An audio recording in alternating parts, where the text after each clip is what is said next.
Another day, another basketball stories na naman ang pagkukwentuhan natin. At ngayon nga ay pag-uusapan natin ang balitang gagawa nga daw talaga ng trade ngayon ang Minnesota Timberwolves at ang balitang jackpot nga daw po sa free agency, ang Los Angeles Lakers. Bago pa man nga po mag-umpisa ang off-season ay may labas na nga po na balita na balak na talaga ng Minnesota Timberwolves na gumawa ng trade ngayong off-season. Kaya hindi na nga po katakataka bakit nakikipag-usap na ang kanilang front office sa iba't ibang mga teams ng mga nagdaang araw. Base pa nga po sa pinakahuling inilabas na balita, ginawang available na nga po sa trade at ipinang-offer na nga po nila sa ibang mga kupunan ang dalawa sa kanilang mga key player na sina Julius Randle at maging si Donte DiVincenzo.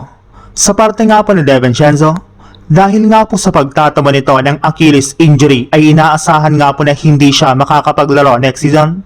Kaya imbis na panatilihin ito ay posible na gamitin na lang nila ito para kumuha ng bagong player.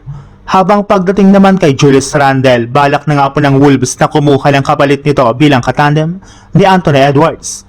Hindi na naman nga po gumagana ang kanilang tandem lalo na pagdating ng playoffs, kaya mas matalino kung ititrade na lang nila ito ngayong off-season. Sa ibang balita naman, saktong 10 araw na lang naman nga po ang natitira bago mag-umpisa ang free agency sa NBA sa pagpasok ng buwan ng July. At sa parte nga po ng Lakers ay may ilan na nga po silang mga players na plano ng pabalikin at bigyan agad ng bagong kontrata sa pagpasok pa lang ng mga ito sa free agency market.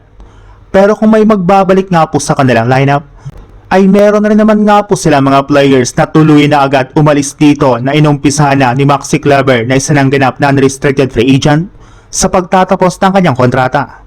Alam na rin naman nga po nito na walang balak ang Lakers na bigyan siya ng kontrata, kaya pinaghahandaan na nga po nito ang kanyang pagpasok sa free agency at paglipat nito ng ibang kupunan.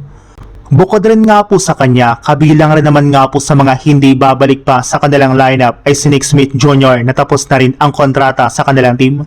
Kaya gagamitin na lang naman nga po ng Lakers ang mga pwesto ng mga ito para makakuha ng bagong big man na available sa free agency market. Katulad na lang ni Nikola Vucevic na isa sa mga binabalakan nilang bigyan ng kontrata since inaasahan nga po na aalis na ito ngayong offseason sa Boston Celtics. Gamit nga po ang kanyang scoring ability ay mapapakinabangan talaga ito ng Lakers bilang starting center at matutulungan pa niya si Luka Doncic sa kanilang opensa.